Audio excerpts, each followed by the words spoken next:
guys, and welcome back to episode 5 to this podcast, Teaching English to Kids, a Journey of Fun Learning. I'm your host, Paola Pando.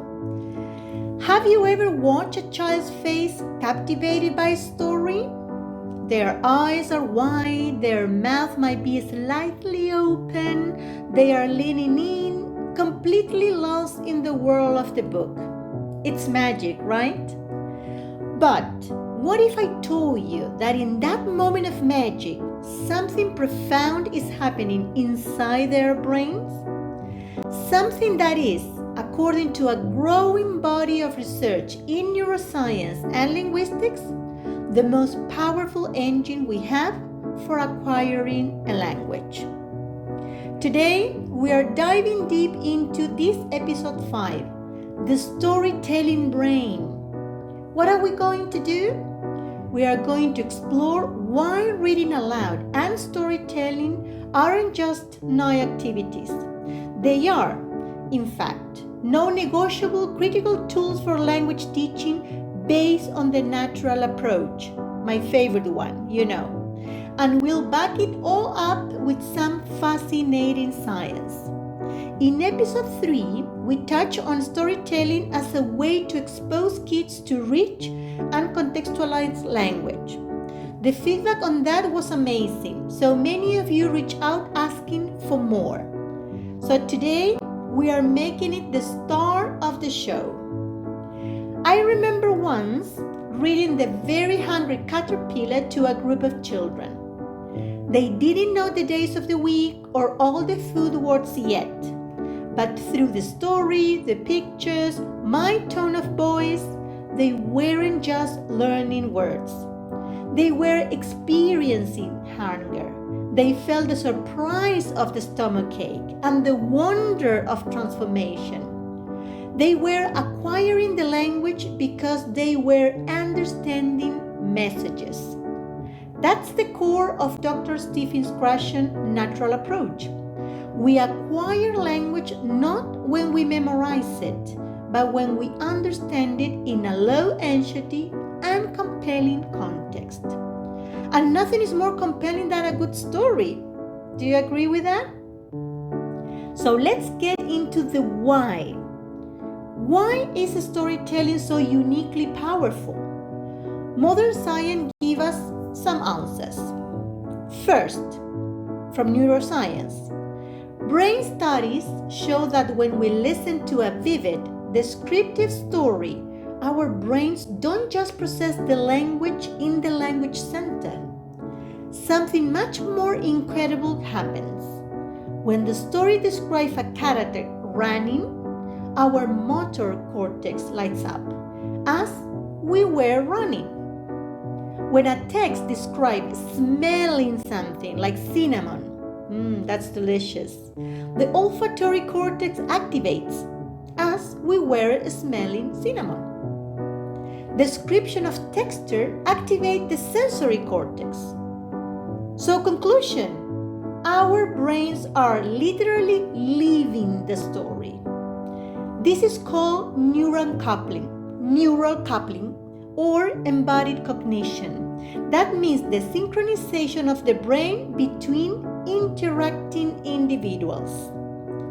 You have probably heard about mirror neurons, where one person's brain activity mirrors another's during communication or shared experiences. They create a shared neural state.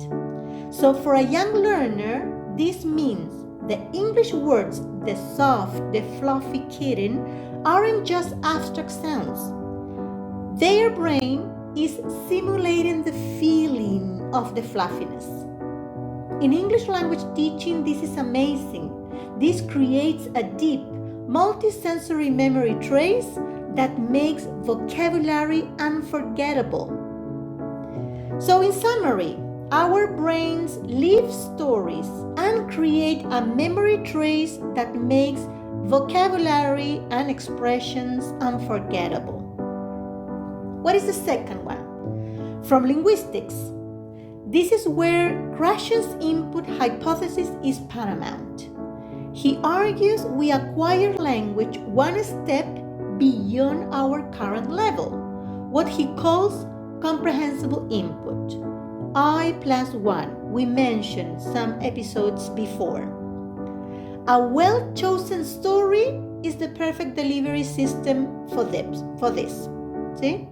The pictures provide context, that's +1. Your tone of voice and gestures, of course, provide context, +1. The predictable narrative structure provides context, +1. So this rich context allows a child to understand the meaning of new words and structures without needing any kind of translation. That's wonderful. I have observed teachers translating all the time. That is not necessary.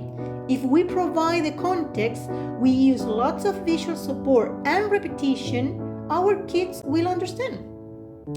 Okay, that was a parenthesis. So this rich context and storytelling allows a child to understand the meaning of new words and structure without any kind of translation.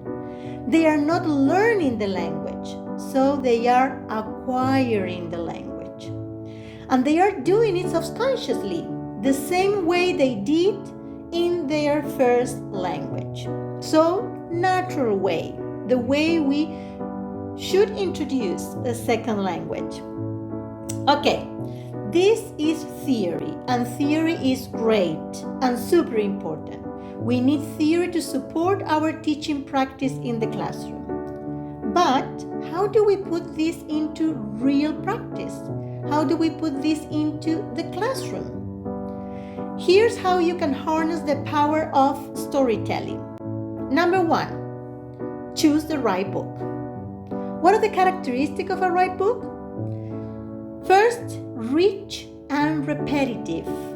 So look for stories with repetitive words and phrases. For example, the 3-letter pigs, I'll huff and I'll puff and I blow your house out. And rich. So, but not overwhelming vocabulary. Another example of this kind of rich and repetitive stories is what I mentioned before, the very hungry caterpillar. So I remember that it contains repetitive phrases like, but he was still hungry, and the days of the week, on Monday, on Friday, on Sunday. See? Rich vocabulary in this story is also present. Introduces days of the week, numbers, and a variety of foods, and some of them very quite sophisticated, like salami or lollipop. See? What is another characteristic of a correct book when you have to choose one? So rich and repetitive, but also visual support.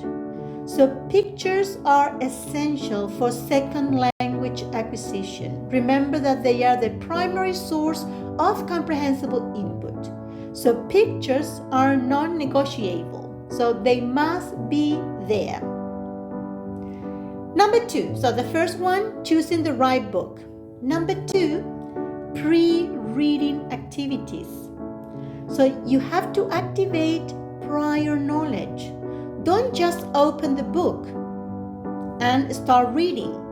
Ask some questions to elicit information from your students. Have you seen a bear? Where? When? What do you know about bears? Do you like them? Why? See? So that you can show the cover actually and say, what do you see? How do you think he feels? The activation of prior knowledge is essential for acquiring a second language and for learning in general, since activation of prior knowledge prepares your brain for learning. So they go and try to find something and make connections immediately. So it's much easier for them to understand what they are going to listen and read later. What is another thing about pre-reading activities? You have to introduce key vocabulary. So pre-teach 2 or 3 crucial words that are essential for understanding. Use realia, gesture, flashcards, any kind of support you believe is useful before introducing this key vocabulary, but not 10 words, no, just 2 or 3, the most essential one.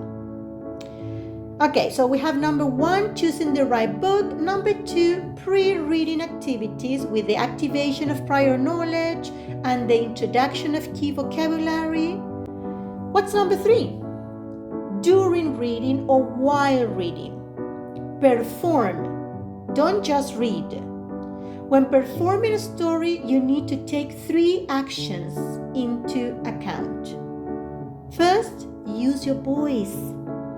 Use different voices for characters, vary your pace and volume, make reading attractive for your students. Not those plain things sometimes that people use the tone of voice when they read. See, use your voice for characters, varying your pace, volume, and make reading attractive for your kids.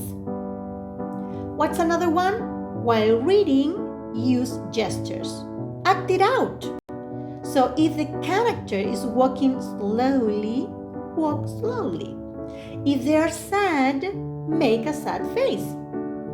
Visual support is part of the input we need to acquire in the second language and avoid translation. And doesn't mean just pictures. Also gestures are part of visual support. So remember that. Always support when you are speaking or reading aloud. Always support what you're saying. What is another thing? Check comprehension while reading. Pause and ask predictive questions. So what do you think will happen next? Point pictures and ask questions like, where is the little mouse? And things like that. See? Checking comprehension and ask predictive questions is part of activation of prior knowledge while you are reading. See, making prediction also prepare your brain for learning. So, number 1, choose the right book. Number 2, pre-reading activities. That when you introduce new vocabulary and activate prior knowledge. Number 3, while reading or during reading, perform, not just reading. So use your voice, use gesture, pictures, check comprehension, ask predictive questions. And number 4, pause reading, of course. So we have pre, we have while, now pause reading. Extend the language. How do you do that? Retell the story.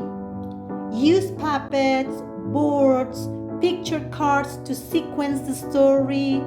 Retell it and invite them to do it as well. This builds narrative skills and reinforces words and phrases of the text. What is another one in pause reading? To extend the language? Connection. Has you ever felt scared like the little bird?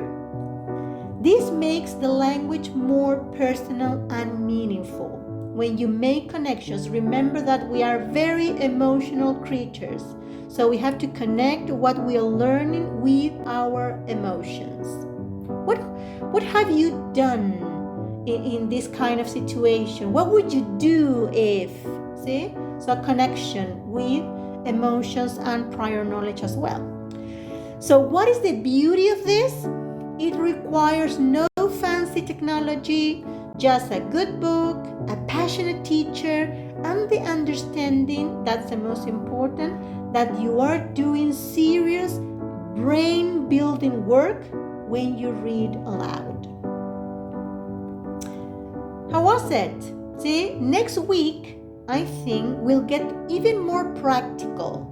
We'll break down how to choose the perfect storybook for any language level and do a full walkthrough of a specific book. You won't miss that. If this episode resonated with you, please share it with a fellow teacher.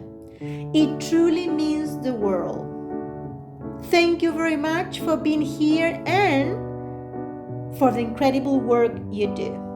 Remember, by opening a book, you aren't just teaching English. You are building worlds, in the minds of your students. Keep changing the world one story at a time. Okay, guys, this is all for today. Stay tuned and I see you in the next episode. Bye, everyone.